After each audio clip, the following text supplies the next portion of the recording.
বাবু তুই এই পাখাটা চালা, আমি ধানটা ওড়াচ্ছি। ঠিক আছে বাবা। বাবা তো ওই দিন শিখিয়ে দিয়েছিল এই পাখাটাকে এইভাবে ঘোরাতে হবে। আমি এখান থেকে কিছুটা ধান নিয়ে যাই।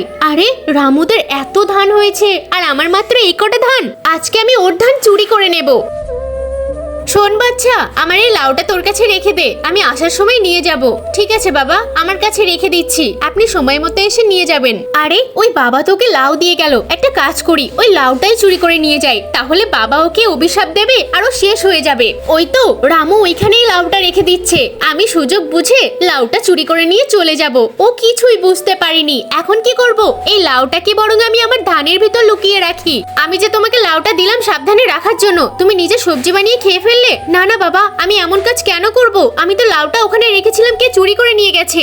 বাবা এবার নিশ্চয়ই ওকে অভিশাপ দেবে। আমি অভিশাপ দিচ্ছি, যেখানে লাউ আছে সে ভস্ম হয়ে যাবে। আরে এটা কি? আমার ধানের ভিতর আগুন লেগে গেল কি করে? ওই লাউটার জন্য নাকি?